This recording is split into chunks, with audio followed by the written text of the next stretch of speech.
ہوا کی حقیقت اور ترک شہوت کی بحث۔ اعوذ باللہ من الشیطان الرجیم، بسم اللہ الرحمن الرحیم۔ اللہم صلی علی سیدنا و مولانا محمد وعلی آل سیدنا و مولانا محمد مبارک وسلم۔ ہوا کی حقیقت اور ترک شہوت کی بحث۔ اے عزیز، اللہ تعالیٰ تمہیں عزت دے۔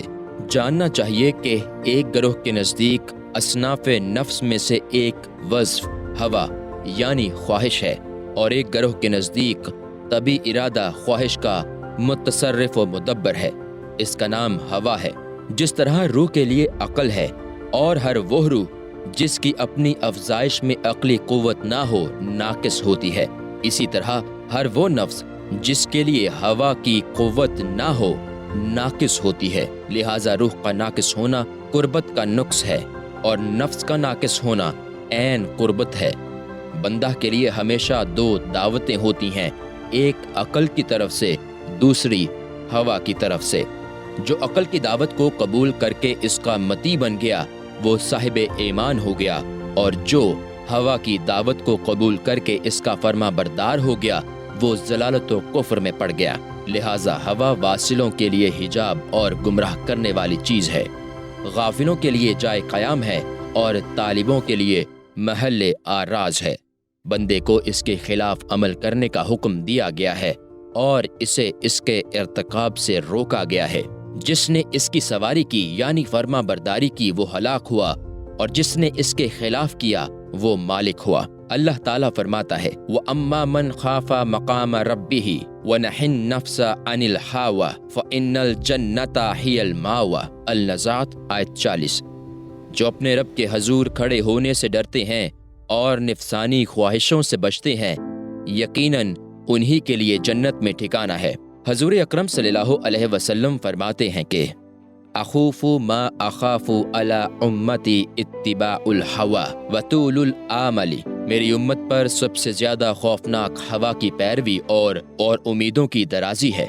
حضرت ابن عباس رضی اللہ عنہما آیہ کریمہ کی تفسیر میں فرماتے ہیں کہ ارأیت من اتخذ الہہ ہواہ الہویٰ الہا معبودا۔ الفرقان آیت 43۔ کیا تم نے اسے دیکھا جس نے اپنی ہوا کو اپنا معبود بنا لیا، یعنی خواہش کو اپنا خدا بنا لیا؟ وہ شخص قابل افسوس ہے جس نے حق تعالیٰ کے سوا اپنی خواہش کو اپنا خدا ٹھہرا کر اپنی طاقتیں رات دن اس کی اطاعت و چاپلوسی میں صرف کر دیں۔ خواہشات نفسانیہ کی قسمیں۔ تمام نفسانی خواہشیں دو قسم کی ہیں، ایک لذت اور شہوت کی، دوسرے لوگوں میں عزت و منزلت کی۔ جو شخص کسی لذت کا غلام ہے وہ شراب خانہ میں ہے، لوگ اس کے فتنہ سے محفوظ ہیں۔ لیکن جو شہوت اور لوگوں میں عزت و منزلت کا خواہش مند ہے وہ حرص و طمع اور خواہشات کے چکروں میں پھنسا ہوا ہے۔ وہ لوگوں کے لیے فتنہ ہے، خود تو راہ حق سے برگشتہ ہے، دوسروں کو بھی اس گمراہی میں پھنساتا ہے۔ نعوذ باللہ من مطابۃ الہویٰ۔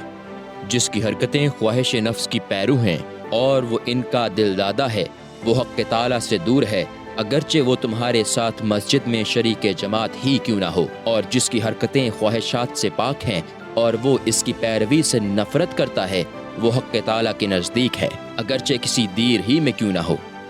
ایک راہب کی نفس کی کشتی۔ حضرت ابراہیم خواص رحمۃ اللہ علیہ بیان کرتے ہیں کہ ایک مرتبہ میں نے سنا کہ روم میں راہب ہے جو 70 سال سے کلیسا میں زہد و رہبانیت میں مصروف ہے۔ میں نے تعجب سے کہا کہ رہبانیت کی شرط تو 40 سال ہوتی ہے، یہ آدم ذات کس مذہب پر 70 سال سے کلیسا میں بیٹھا ہوا ہے؟ چنانچہ میں اس سے ملنے گیا۔ اس نے کھڑکی کھول کر مجھ سے بات چیت کی اور کہا، اے ابراہیم، میں جانتا ہوں کہ تم کس لیے آئے ہو۔ میں یہاں رہبانیت کی غرض سے 70 سال سے نہیں بیٹھا ہوں، بلکہ میرے پاس ایک کتا ہے جو خواہش میں سرکش ہے۔ میں اس کتے کی رکھوالی کر رہا ہوں تاکہ لوگ اس کے شر سے محفوظ رہیں، ورنہ میں یہاں نہ ہوتا۔ میں نے جب راہب کی یہ بات سنی تو خدا سے مناجات کی، اے خدا، تو بڑا قادر ہے، کھلی گمراہی میں پڑے ہوئے شخص کو بھی صحیح راستہ دکھاتا ہے۔ پھر راہب نے مجھ سے کہا، اے ابراہیم، تم کب تک لوگوں کی طلب میں رہو گے؟ جاؤ، پہلے اپنے آپ کو طلب کرو، جب تم اپنے آپ کو پا جاؤ تو اس کی نگہبانی کرو، کیونکہ ہر روز یہ ہوا یعنی نفسانی خواہشیں 360 قسم کی الوہیت کا لباس پہن کر بندے کو گمراہی کی طرف بلاتی ہیں۔ غرض کے شیطان کا بندے کے دل اور باطن پر اس وقت تک قبضہ نہیں ہو سکتا جب تک کہ معصیت و نافرمانی کا جذبہ اور خواہش اس کے اندر نہ بھرائے۔ جس وقت بندے کے اندر خواہش نے سر اٹھا لیا، اسی وقت شیطان اس پر قبضہ ہو جاتا ہے اور دل میں آرام کرتا ہے اور اس کے باطن میں جم کر بیٹھ جاتا ہے۔ اس حالت کا نام وسواس ہے۔ اس کی ابتدا ہوا و خواہش سے ہوتی ہے۔ والبعد ازلم، پہلے پہل کرنے والا زیادہ ظالم ہوتا ہے۔ یہ مطلب اللہ تعالیٰ کے اس فرمان سے ماخوذ ہے جو اللہ نے ابلیس سے فرمایا تھا، اور اس نے کہا تھا میں تمام آدمیوں کو راہ حق سے ورغلاؤں گا۔ حق تعالیٰ نے فرمایا ان عبادی لیس لقا علیہم سلطان، الحجر آیت 42۔ اے ابلیس، میرے خاص بندوں پر تیرا کوئی قبضہ و اختیار نہیں ہے۔ در حقیقت شیطان ہی بندے کا نفس و ہوا ہے۔ اسی وجہ سے حضور اکرم صلی اللہ علیہ وسلم نے فرمایا کوئی شخص ایسا نہیں ہے جس پر اس کا شیطان غالب نہ آتا ہو بجز حضرت عمر فاروق رضی اللہ عنہ کے، وہ اپنے شیطان پر غالب آ گئے ہیں۔ اس حدیث میں شیطان سے مراد بندے کی نفسانی خواہشیں ہیں، لہٰذا آدمی کے سرشت میں ہی ہوا کی ترکیب ہے، جیسا کہ حضور اکرم صلی اللہ علیہ وسلم کا ارشاد ہے ہوا اور شہوت سے ابن آدم کا خمیر مرکب ہے۔ ترک ہوا بندے کو امیر کرتا ہے اور اس کا ارتکاب امیر کو اسیر بناتا ہے۔ چنانچہ زلیخا نے ہوا یعنی خواہش کا ارتکاب کیا، وہ امیر تھی، اسیر ہو گئی۔ حضرت یوسف علیہ السلام نے ترک ہوا کیا تو وہ اسیر تھے، پھر امیر بن گئے۔ حضرت جنید بغدادی رحمۃ اللہ علیہ سے کسی نے پوچھا وصل کیا ہے؟ فرمایا خواہش کے ارتکاب کو ترک کرنا۔ جو شخص چاہتا ہے کہ حق تعالیٰ کی وصال سے مشرف ہو، اس سے کہو کہ جسم کو خواہش کے خلاف کرے، کیونکہ بندہ کو کوئی عبادت حق سے اتنا قریب نہیں کرتی جتنی ہوا کی مخالفت۔ ہوا کی مخالفت کرنے والا ہی زیادہ بزرگ ہے، کیونکہ آدمی کے لیے ناخن سے پہاڑ کھودنا اس کے زیادہ آسان ہے کہ وہ اپنی خواہش کے خلاف کرے۔ خواہش پر قدم رکھ کر اڑنا۔ حضرت ذوالنون مصری رحمۃ اللہ علیہ بیان کرتے ہیں کہ میں نے ایک شخص کو دیکھا جو فضا میں اڑ رہا تھا۔ میں نے اس سے پوچھا کہ تمہیں یہ کمال کیسے حاصل ہوا؟ اس نے کہا میں ہوائے نفس پر قدم رکھ کر ہوا میں اڑ جاتا ہوں۔ حضرت محمد بن فضل بلخی رحمۃ اللہ علیہ فرماتے ہیں کہ مجھے اس شخص پر تعجب ہوتا ہے جو نفسانی خواہش کو لے کر خانہ کعبہ جاتا ہے اور اس کی زیارت کرتا ہے۔ وہ ہوائے نفس پر قدم کیوں نہیں رکھتا تاکہ وہ حق تعالیٰ تک پہنچے اور اس کا دیدار پائے؟ نفسانی شہوت نفس کی سب سے بڑھ کر ظاہری صفت شہوت ہے، اور شہوت کے معنی آدمی کے تمام اعضاء میں انتشار پیدا ہونا ہے۔ بندے کو ان کے تحفظ کی تکلیف دی گئی ہے۔ قیامت کے دن ہر ایک عضو کے افعال کی بابت سوال ہوگا، چنانچہ آنکھ کی شہوت دیکھنا، کان کی شہوت سننا، ناک کی شہوت سونگھنا، زبان کی شہوت بولنا، تالو کی شہوت چکھنا، جسم کی شہوت چھونا اور سینہ کی شہوت سوچنا ہے۔ لہٰذا طالب پر لازم ہے کہ وہ اپنے وجود کا حاکم و نگہبان بنے اور دن و رات اس کی حفاظت کرے، یہاں تک کہ خواہش کے ہر داعیہ کو جو اس میں ظاہر ہو اپنے سے جدا کر دے، اور اللہ تعالیٰ سے دعا مانگے کہ وہ اسے وہ صفت عطا فرمائے تاکہ اس کے باطن سے ہر خواہش دور ہو جائے، کیونکہ جو شہوت کے بھنور میں پھنستا رہتا ہے وہ ہر لحاظ سے محجوب رہتا ہے۔ اگر بندہ اپنی طاقت سے اسے دور کرنا چاہے تو یہ بندے کے لیے سخت دشوار ہوتا ہے، اور اس کے جنس کا ورود پے در پے ہوتا رہتا ہے۔ اس کا چارہ کار طریق تسلیم ہے تاکہ مراد حاصل ہو۔ مقام عبرت حضرت ابو علی سیاح مروزی رحمۃ اللہ علیہ فرماتے ہیں کہ میں ایک دن حمام میں گیا اور سنت کے مطابق اس طرح استعمال کر رہا تھا۔ میں نے اپنے دل میں سوچا کہ اے ابو علی، اس عضو کو جو تمام شہوتوں کی جڑ ہے اور اسے تجھے کتنی آفتوں میں مبتلا ہونا پڑتا ہے، اسے اپنے سے جدا کر کے کیوں نہیں پھینک دیتا تاکہ تو شہوت کی ہر آفت سے محفوظ رہے۔ اسی لمحہ ایک آواز محسوس ہوئی کہ اے ابو علی، تم ہمارے ملک میں تصرف کر رہے ہو، ہمارے بنائے ہوئے کسی عضو سے کوئی دوسرا عضو زیادہ بہتر نہیں ہے۔ مجھے اپنی عزت کی قسم، اگر تم نے اسے کاٹ کر پھینک دیا تو میں تمہارے ہر بال کو 100 گنا شہوت دے کر اس کا قائم مقام بنا دوں گا۔ اسی مفہوم میں یہ شعر ہے، تو احسان کا متلاشی ہے، اپنے احسان کو چھوڑ، خوف خدا سے سب کو چھوڑ دے، اسی میں تیری راحت ہے۔ بندے کے لیے اس کے جسم کے کسی حصہ کی بنا پر فساد نہیں ہے، بلکہ تبدیل صفت میں خرابی و فساد ہے، اور توفیق الہی اور تسلیم اور امر و نواہی ہی میں اپنے تصرف اختیار اور قوت کے ذریعہ تغیر و تبدیل سے خرابی پیدا ہوتی ہے۔ در حقیقت جب تسلیم کا مرتبہ حاصل ہو جاتا ہے تو اس میں عصمت و حفاظت آ جاتی ہے، اور بندہ خدا کی حفاظت میں رہ کر مجاہدے کے مقابلہ میں زیادہ محفوظ اور فنائے آفت میں نزدیک تر ہو جاتا ہے، اس لیے کہ مکھی کو جھاڑو سے دور کرنا آسان ہے بمقابلہ لاٹھی کے۔ لہٰذا خدا کی حفاظت تمام آفتوں سے بچانے والی ہے اور تمام علتوں کو دور کرنے والی ہے، اور کسی صفت میں بھی بندہ اس کا شریک نہیں ہے، جیسا کہ اس کا ارشاد ہے کہ اس کے ملک میں کوئی تصرف کر ہی نہیں سکتا جب تک کہ عصمت الہی مقدر نہ ہو جائے۔ بندہ اپنی قوتوں سے محفوظ نہیں رہ سکتا اگر توفیق الہی میسر نہ ہو تو اس کی تمام کوششیں رائیگاں اور بے فائدہ ہو جاتی ہیں۔ بندے کی تمام کوششیں 2 ہی صورتوں کے لیے ہو سکتی ہیں، یا تو اس کے لیے کوشش کے ذریعہ اپنی جانب سے تقدیر الہی کو بدل دے، یا تقدیر کے خلاف اپنے لیے کوئی اور چیز بنائے۔ حالانکہ یہ دونوں صورتیں ممکن نہیں ہیں، نہ تو کوشش سے تقدیر کو بدلا جا سکتا ہے اور نہ بغیر تقدیر کے کوئی کام ہو سکتا ہے۔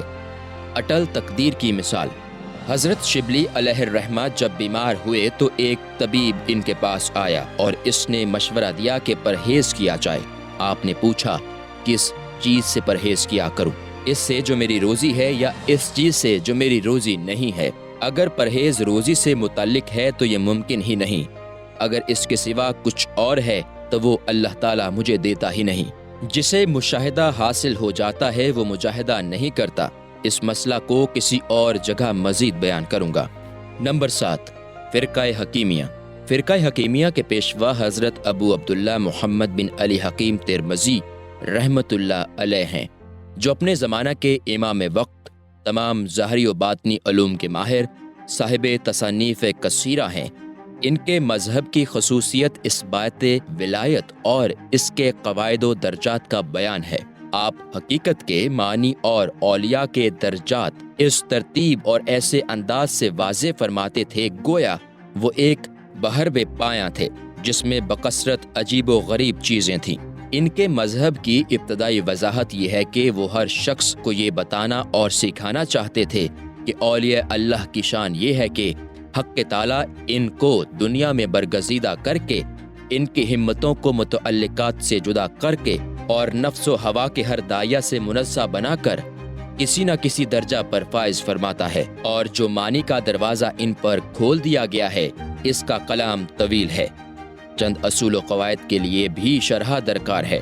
اب میں برسبیل اختصار اس تحقیق کو ظاہر کرتا ہوں اور ان کے کلام کے اسباب و اوصاف بیان کرتا ہوں۔ اسبات ولایت کی بحث۔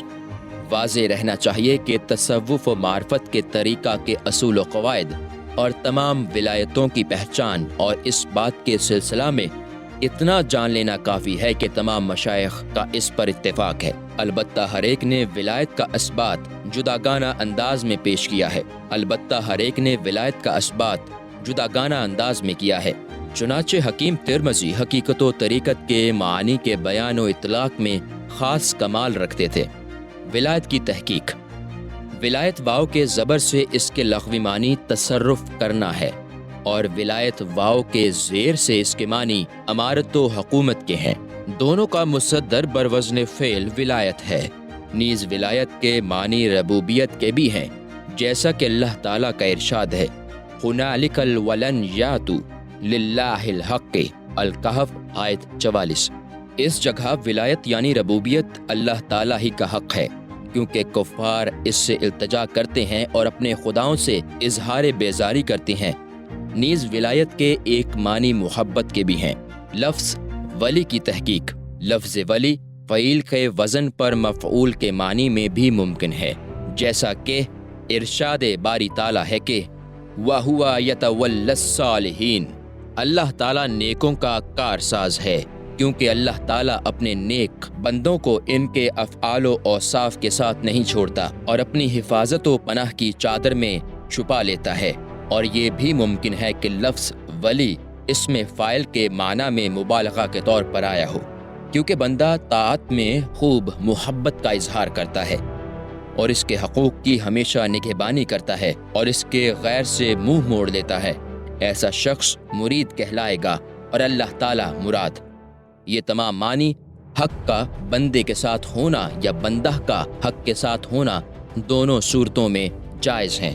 یہ بھی جائز ہے کہ اللہ تعالیٰ اپنے نیک بندوں کا مددگار ہو، کیونکہ اس نے ان کی مدد کا وعدہ فرمایا ہے، جیسا کہ اللہ تعالیٰ نے اپنے ان دوستوں سے جو نبی کریم صلی اللہ علیہ وسلم کے صحابہ ہیں مدد کا وعدہ کرتے ہوئے فرمایا کہ الا ان نصر اللہ قریب، آگاہ رہو اللہ کی نصرت قریب ہے۔ نیز ارشاد ہے وَإِنَّ الْقَافِرِينَ لَا مَوْلَى لَهُمْ إِلَّا نَاصِرَ لَهُمْ۔ محمد 11۔ یقیناً کافروں کا کوئی مولا یعنی مددگار نہیں ہے۔ جب کافروں کا کوئی مددگار نہیں ہے تو لا محالہ مسلمانوں کا کوئی مددگار ضرور ہونا چاہیے جو ان کی مدد کرے، اور وہ اللہ تعالیٰ ہے جو آیات و دلائل کے لانے میں، ان کی عقلوں کے اور معنی کے بیان کرنے میں اور ان کے اسرار منکشف کرنے کے لیے ان کے دلوں کے دروازے کھول دیتا ہے، اور تمام مسلمانوں کو نفس و شیطان کی مخالفت اور احکام الہیہ کی مطابقت کرنے میں مدد دیتا ہے۔ دوسرے، یہ بھی جائز ہے کہ محبت و خلت میں انہیں مخصوص فرما کر دشمنی کے مقامات سے محفوظ رکھے، جیسا کہ ارشاد ہے یحبہم ویحبونہ، المائدہ آیت 54۔ وہ خدا سے محبت کرتے ہیں اور خدا انہیں محبوب رکھتا ہے، تاکہ ان کی دوستی خدا کے لیے ہو اور انہیں دوست رکھے۔ اور یہ بھی جائز ہے کہ کسی کو ولایت عطا فرما کر طاعت پر قائم رکھے اور اپنی حفاظت و پناہ میں رکھے، تاکہ وہ اطاعت الہی پر قائم رہیں اور اس کی مخالفت سے اجتناب کریں، یہاں تک کہ ان کی حسن طاعت کو دیکھ کر شیطان ذلیل ہو کر بھاگے۔ اور یہ بھی جائز ہے کہ کسی کو ولایت اس لیے عطا فرمائے کہ اس کی عقدہ کشائی سے ملک میں عقدہ کشائی ہو اور تمام بندوبست اور امور تقوینیہ ان کے قبضہ میں دے کر ان کی دعاؤں کو مستجاب اور ان کے انفاس کو مقبول بنائے، جیسا کہ نبی کریم صلی اللہ علیہ وسلم نے فرمایا بکثرت بندگان خدا پریشان حال، غبار آلود بال، بکھرے کپڑے پھٹے ایسے ہیں جن کی لوگ پرواہ نہیں کرتے، اگر وہ کسی معاملہ میں اللہ کی قسم کھائیں تو اللہ ان کی قسموں کو ضرور پورا کرتا ہے۔ فاروق اعظم رضی اللہ عنہ کی حقیقی امارت کی مثال۔ مشہور واقعہ ہے کہ سیدنا فاروق اعظم عمر بن خطاب رضی اللہ عنہ کے دور خلافت میں حسب قدیم دریائے نیل کا پانی خشک ہو گیا، چونکہ زمانہ جاہلیت میں دستور تھا کہ ہر سال ایک جوان خوبصورت لڑکی زیورات سے آراستہ کر کے دریا کی بھینت چڑھائی جاتی تھی، تب جا کر دریا جاری ہوتا تھا۔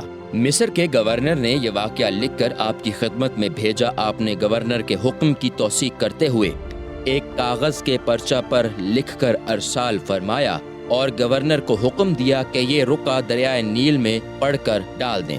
اس رقعہ پر تحریر تھا کہ اے پانی، اگر تو اپنی مرضی سے رکا ہے تو جاری نہ ہو، اور اگر خدا کے حکم سے رکا ہے تو عمر کہتا ہے کہ جاری ہو جا۔ جب رقعہ پڑھ کر پانی میں ڈالا گیا تو پانی جوش مارتا ہوا جاری ہو گیا۔ اس کے بعد آج تک اس کا پانی خشک نہیں ہوا۔ فاروق اعظم رضی اللہ عنہ کی یہ عمارت حقیقی تھی۔ میری مراد ولایت اور اس کے اسبات سے یہی حقیقی عمارت ہے۔ اب تم سمجھ لو ولی کا نام اسی کے لیے جائز ہے جس میں مذکورہ معنی موجود ہوں، جیسا کہ ہم نے بیان کیا ہے، اور وہ صاحب حال ہو، نہ کہ صاحب قال اور مالک بحث وجدال۔ اسی لیے گزشتہ مشائخ نے اس سلسلہ میں بکثرت کتابیں تصنیف فرمائی ہیں جو نایاب ہوتی جا رہی ہیں۔ اب صاحب مذہب حضرت حکیم ترمذی رحمۃ اللہ علیہ کی مراد اور اس کی خوبیاں بیان کرتا ہوں، کیونکہ مجھ کو ان سے حد درجہ حسن عقیدت ہے۔ خدا کرے کہ ہر طالب راہ حق اور اس کتاب کے پڑھنے والے کو فائدہ پہنچے اور سعادت حاصل کرے۔ واضح رہنا چاہیے کہ لفظ ولی لوگوں میں بہت مستعمل ہے اور کتاب و سنت اس پر ناطق و شاہد ہے۔ نام ولی کے اطلاق۔ اللہ تعالیٰ فرماتا ہے الا ان اولیاء اللہ لا خوف علیہم ولا هم یحزنون، یونس آیت 62۔ خبردار، اللہ کے اولیاء وہ ہیں جن پر نہ خوف ہوتا ہے اور نہ حزن و ملال۔ اور ارشاد ہے نحن اولیاؤکم فی الحیات الدنیا وفی الآخرہ، السجدہ آیت 31۔ ہم تمہاری دنیاوی اور اخروی زندگانی میں مددگار ہیں۔ اور ارشاد ہے اللہ ولی الذین آمنوا، ایمانداروں کا مددگار اللہ ہی ہے۔ حضور اکرم صلی اللہ علیہ وسلم نے فرمایا انا من عباد اللہ لعباد یغوبتهم الانبیاء والشہداء، بلا شبہ بندگان خدا میں سے کچھ بندے ایسے ہیں جن پر انبیاء و شہداء غتبہ رشک کرتے ہیں۔ صحابہ نے عرض کیا یا رسول اللہ صفہم لنا لعلنا نحبہم، یا رسول اللہ ہمیں ان کی پہچان بتائیے تاکہ ہم ان سے محبت قائم رکھیں۔ آپ نے فرمایا یہ لوگ وہ ہیں جو مال و محنت کے بغیر صرف ذات الہی سے محبت رکھتے ہیں، ان کے چہرے نور کے میناروں پر روشن و تاباں ہیں، لوگوں کے خوف کے وقت یہ بے خوف اور ان کے غموں کے وقت یہ بے غم ہیں۔ پھر آپ نے یہ آیت تلاوت فرمائی کہ بے شک اللہ کے اولیاء وہ ہیں جن پر نہ خوف ہے اور نہ حزن و ملال۔ ایک حدیث قدسی میں اللہ تعالیٰ فرماتا ہے من اذا ولیٰ فقد استحل محاربتی، جس نے میرے ولی کو ایذا دی اس سے میرا لڑنا حلال ہو گیا۔ کتاب و سنت کے ان دلائل سے مراد یہ ہے کہ اولیاء اللہ کی شان یہ ہے کہ اللہ تعالیٰ نے ان کو اپنی دوستی و ولایت سے محفوظ کر کے اپنے ملک کا والی بنایا ہے، اور ان کے احوال کو برگزیدہ کر کے اپنے فعل و اظہار کا مرکز بنایا ہے، اور متعدد کرامتوں سے سرفراز کر کے ان کی تباہ کی آفتوں اور نفس و ہوا کی پیروی سے پاک و منزہ فرمایا ہے، تاکہ ان کے تمام ارادے خدا کے لیے ہی ہوں اور ان کی محبت اسی سے ہو۔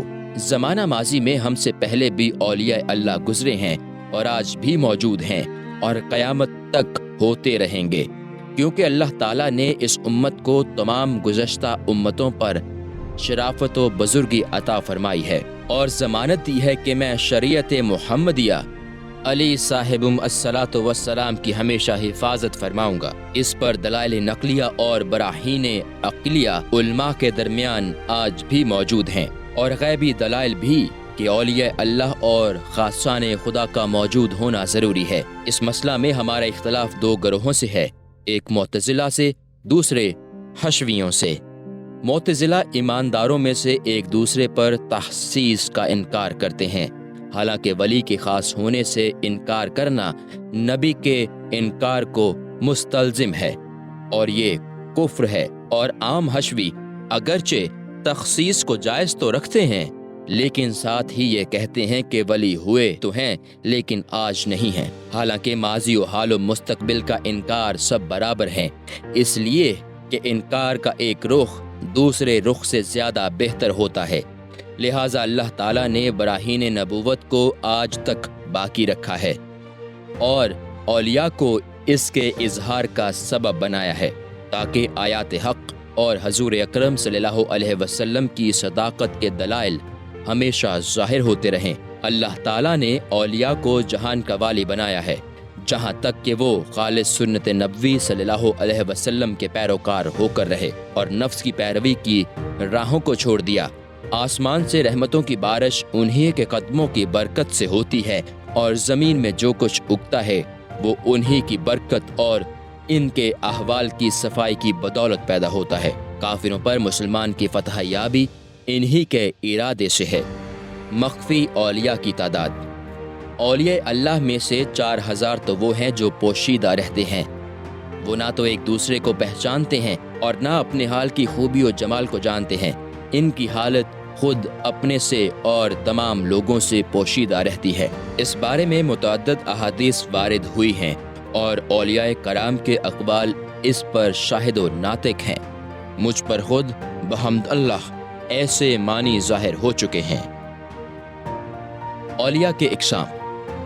جو اولیاء حق تعالیٰ کی بارگاہ کے لشکری اور مشکلات کو حل کرنے والے اور حل شدہ کو بند کرنے والے ہیں، ان کی تعداد 300 ہے۔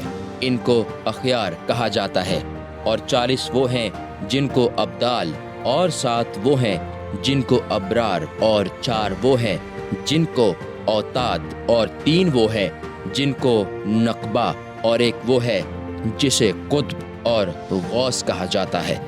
یہ اولیاء وہ ہیں جنہیں ایک دوسرے پہچانتے ہیں اور امور و معاملات میں ایک دوسرے کی اجازت کے محتاج ہوتے ہیں۔ اس پر مروی صحیح حدیث ناطق ہیں، اور اہل سنت و جماعت کا ان کی صحت پر اجماع ہے۔ یہاں شرح و بسط کی گنجائش نہیں ہے۔ اعتراضات اور ان کے جوابات۔ عام لوگ اعتراض کرتے ہیں کہ میں نے جو یہ کہا کہ یہ ایک دوسرے کو پہچانتے ہیں کہ ہر ایک ان میں سے ولی ہے، اس سے لازم آتا ہے کہ وہ اپنی عاقبت سے بے خوف ہوں، حالانکہ یہ محال ہے کہ معرفت الہی اور منصب ولایت بے خوفی کا اقتضا کریں۔ اس کا جواب یہ ہے کہ جب یہ جائز ہے کہ مومن اپنے ایمان کا عارف ہوتے ہوئے بے خوف نہیں ہوتا، تو یہ بھی جائز ہے کہ ولی اپنی ولایت کا عارف ہوتے ہوئے بے خوف نہ ہو۔ دوسرا جواب یہ ہے کہ یہ بھی جائز ہے کہ حق تعالیٰ کرامت کے طور پر ولی کو اس کے حال کی صحت اور مخالفت پر خدا کی حفاظت بتا کر اسے اپنی عاقبت کے محفوظ ہونے پر عارف اور مشرف فرما دے۔ چونکہ اس جگہ مشائخ کا اختلاف ہے، اور اختلاف کی وجہ میں نے ظاہر کر دی ہے کہ کچھ اولیاء وہ ہیں جو چھپے رہتے ہیں، جن کی تعداد 4000 ہے۔ ان کو اپنے ولایت سے آگاہی جائز نہیں، لیکن مشائخ کی ایک جماعت ایسی ہے جو اس آگاہی کو جائز رکھتی ہے، تو یہ وہ اولیاء ہیں جن کی تفصیل اس کے بعد بیان کی گئی ہے۔ بکثرت فقہاء و متکلمین پہلے گروہ کی بھی موافقت کرتے ہیں اور دوسری جماعت کے نظریہ کی بھی، چنانچہ استاد ابو اسحاق اصفہانی اور مقتدمین کی ایک جماعت کا مذہب یہ ہے کہ ولی اپنے آپ کو نہیں پہچانتا کہ وہ ولی ہے، اور استاد ابو بکر بن موزک اور مقتدمین کی ایک جماعت کا مذہب یہ ہے کہ ولی اپنی ولایت کو پہچانتا ہے۔ جب وہ پہلے گروہ سے دریافت کرتے ہیں کہ ولی کو اپنی آگاہی میں کیا آفت و نقصان ہے، تو وہ کہتے ہیں کہ آگاہ ہونے پر وہ عجب و غرور میں مبتلا ہو جاتے ہیں۔ اس پر ہم کہتے ہیں کہ ولایت کی شرط تو یہ ہے کہ وہ حق تعالیٰ کی حفاظت میں رہ کر ہر آفت سے محفوظ رہے۔ بھلا خدا کی حفاظت میں رہ کر اس پر عجب و غرور کا صدور جائز ہی کب ہے؟ اور یہ بات تو بہت ہی عامیانہ اور بودی ہے کہ جو ولی ہو اور اس سے ہر کے عادات اور کرامتوں کا صدور بھی ہو، پھر بھی وہ اتنا نہ جانے کہ میں ولی ہوں، اور یہ کہ یہ کرامتیں ہیں۔ عوام میں سے کچھ لوگوں نے پہلے گروہ کی تقلید کی اور کچھ لوگوں نے دوسرے گروہ کی۔ اب ان کی باتوں کو قابل اعتنا نہیں سمجھا، لیکن معتزلہ تو سرے سے تحسیس ایمان اور کرامتوں ہی کا انکار کرتے ہیں، حالانکہ ولایت کی حقیقت تخصیص اور کرامت ہی سے ہے۔ معتزلہ کہتے ہیں کہ تمام وہ مسلمان جنہوں نے ایمانی احکام کو قائم رکھا اور حق کی فرما برداری کی، وہ سب اولیاء اللہ ہیں، اور جس نے ایمانی احکام کو قائم نہ رکھا، صفات الہی اور دیدار خدا کا انکار کیا، مومن کے لیے خلود دوزخ کو جائز رکھا، اور انبیاء و مرسلین کی بعثت اور نزول قطب سماویہ کے بغیر محض عقل کے ذریعہ احکام کے جواز کا قائل ہوا، ان کے نزدیک وہ ولی ہے۔ بلا شبہ جس کے معتقدات ایسے ہوں، تمام مسلمانوں کے قریب وہ ولی ہے، مگر وہ خدا کا ولی نہیں بلکہ شیطان کا ولی ہوگا، نعوذ باللہ منہما۔ معتزلہ یہ بھی کہتے ہیں کہ ولایت کے لیے اگر کرامت واجب ہوتی تو لازم تھا کہ ہر مسلمان کے لیے کرامت ہوتی، کیونکہ تمام مسلمان ایمان میں مشترک ہیں، جبکہ وہ اصل میں مشترک ہیں تو لا محالہ وہ فروع میں بھی مشترک ہوں گے۔ اس کے بعد وہ کہتے ہیں کہ یہ جائز ہے کہ مسلمان اور کافر سے کرامت صادر ہو جائے، اور یہ ایسا ہی ہوگا جیسا کہ سفر میں کوئی بھوکا ہو اور اسے کوئی میزبان مل جائے اور کھانا کھلا دے، یا تھکا ہوا ہو اور اسے کوئی سواری مل جائے، وغیرہ وغیرہ۔ وہ یہ بھی کہتے ہیں کہ اگر کسی کے لیے طویل مسافت ایک رات میں طے کرنا جائز ہوتا تو حضور اکرم صلی اللہ علیہ وسلم کے لیے بھی یہ بات جائز ہوتی، حالانکہ جب آپ نے مکہ مکرمہ کا عزم فرمایا تو اللہ تعالیٰ نے فرمایا کہ وَتَحْمِلُوا أَثْقَالَكُمْ إِلَى بَلَادٍ لَمْ تَكُونُوا بَلِيغِهِ إِلَّا بِشِقِّ الْأَنفُسِ النحل آیت 7۔ اور وہ تمہارے بوجھ اٹھا کر لے جاتے ہیں ایسے شہر کی طرف کہ تم اس تک نہ پہنچتے مگر ادھمرے ہو کر۔ اس کے جواب میں ہم کہتے ہیں کہ تمہارا یہ قول باطل ہے، اس لیے کہ اللہ تعالیٰ فرماتا ہے سبحان الذی اسری بعبدہ لیلا من المسجد الحرام الی المسجد الاقصی۔ بنی اسرائیل 1۔ پاک ہے وہ ذات جو اپنے بندہ خاص کو رات کے مختصر حصہ میں مسجد حرام سے اقصی تک لے گیا۔ لیکن جس آیت کو تم پیش کرتے ہو اس میں بوجھ اٹھانے کے معنی صحابہ رضی اللہ عنہم کو جمع کر کے ان کو مکہ مکرمہ کی طرف لے جانا ہے، کیونکہ کرامت خاص ہے، عام نہیں ہے۔ اگر کرامت سے ان سب کو مکہ مکرمہ لے جاتے تو کرامت عام ہو جاتی اور ایمان بالغیب ضروری نہ رہتا، اور غیبی ایمان کے ساتھ احکام اور غیبی خبروں کا وجود سب جاتا رہتا، کیونکہ ایمان مطیع و عاصی میں محل عموم ہے اور ولایت میں محل خاص، لہٰذا اللہ تعالیٰ نے اس حکم کو محل عام نہیں رکھا اور نبی کریم صلی اللہ علیہ وسلم کو صحابہ کرام کی موافقت پر بوجھ اٹھانا فرمایا ہے، اور اللہ تعالیٰ نے دوسری جگہ حکم کو محل خاص میں رکھا اور اپنے نبی صلی اللہ علیہ وسلم کو رات کے مختصر حصہ میں مکہ سے بیت المقدس تک لے گیا۔ اس کے بعد وہاں سے قاب قوسین اور عالم کے دونوں کناروں پر لے جا کر سب کچھ دکھایا، اور جب واپس تشریف لائے تو رات کا بیشتر حصہ باقی تھا۔ خلاصہ یہ کہ ایمان کا حکم عام ہے اور عام لوگوں سے متعلق ہے، اور کرامت کا حکم خاص ہے اور خاص لوگوں سے وابستہ ہے۔ تخصیص کا انکار تو کھلا مقابرہ اور ہٹ دھرمی ہے۔ اسے یوں سمجھو جیسے کہ بادشاہ کے دربار میں حاجب، دربان، امیر اور وزیر ہوتے ہیں، حالانکہ خدمت و نوکری کے اعتبار سے وہ سب برابر ہوتے ہیں، لیکن ایک دوسرے پر فرق کے مراتب کے لحاظ سے فوقیت حاصل ہوتی ہے۔ اسی طرح ایمان کی حقیقت میں تمام مسلمان برابر ہیں، اس کے باوجود کوئی عاصی، کوئی مطیع، کوئی عالم اور کوئی جاہل ہے۔ اسی بنا پر خصوصیت کے انکار سے ہر معنی کا انکار ثابت ہوتا ہے۔ واللہ عالم۔ ولایت کے رموز و اشارات۔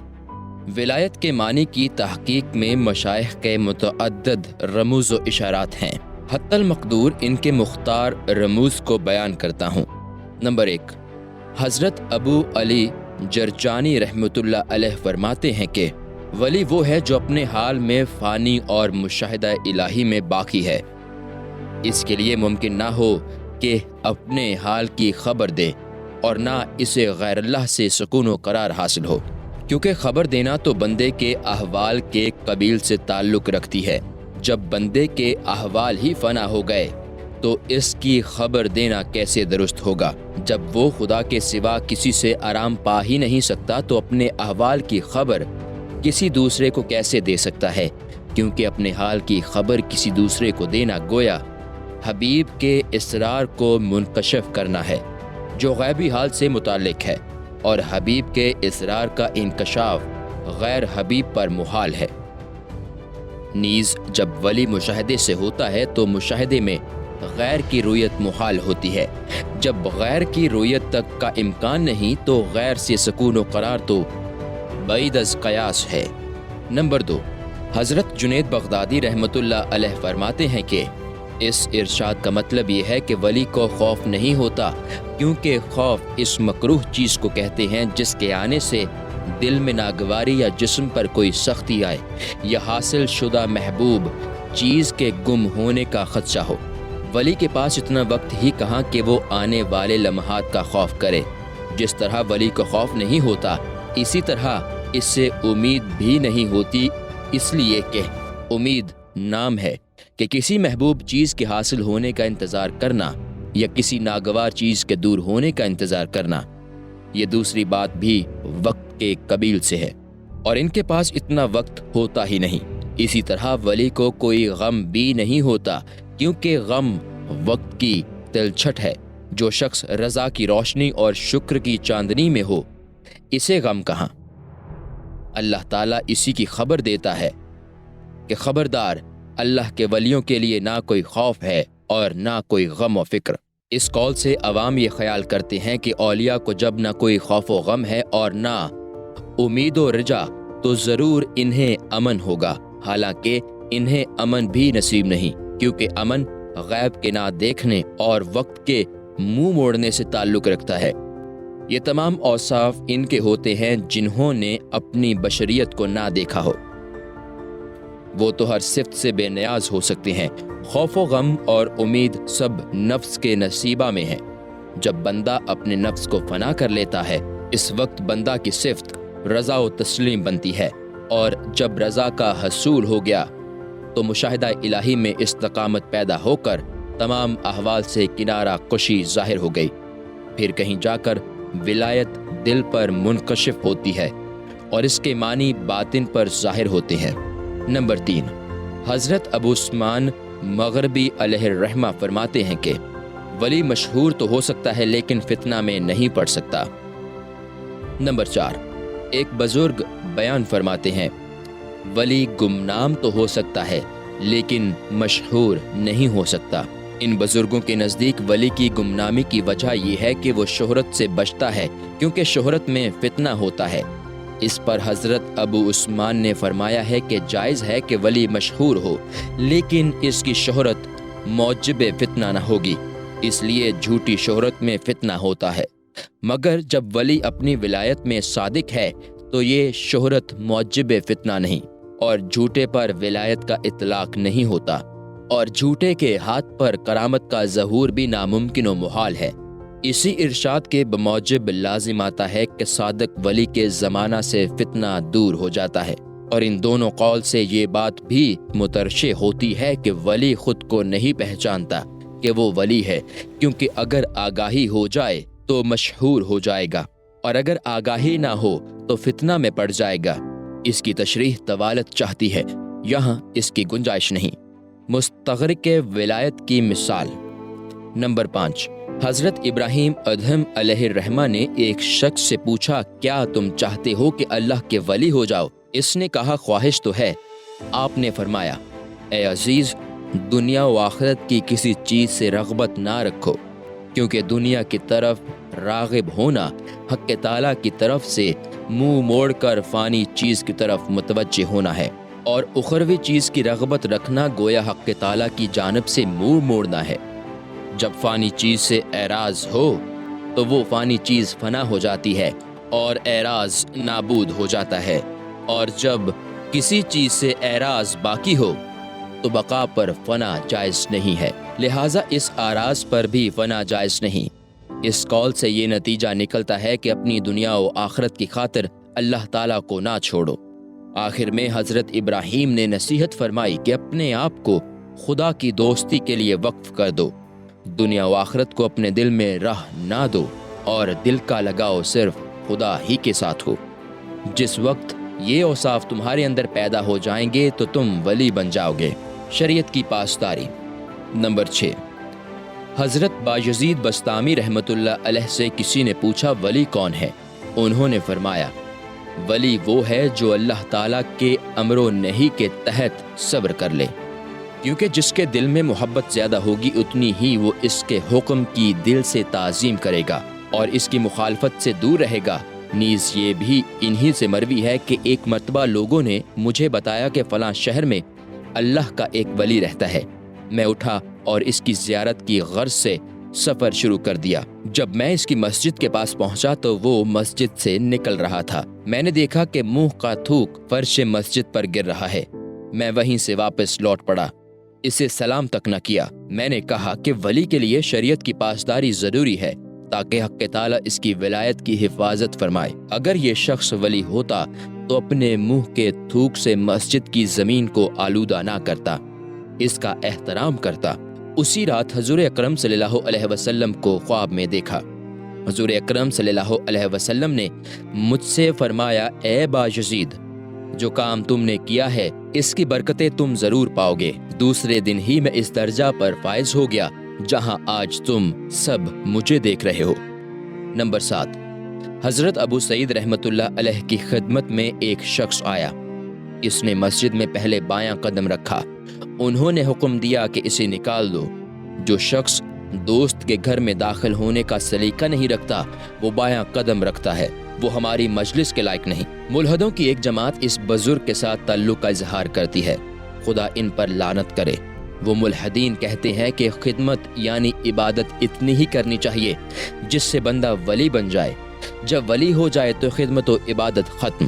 یہ کھلی گمراہی ہے، کیونکہ راہ حق میں کوئی مقام ایسا نہیں ہے جہاں خدمت و عبادت کے ارکان میں سے کوئی رکن ساقط ہو جائے۔ اس کی تشریح اپنی جگہ آئے گی۔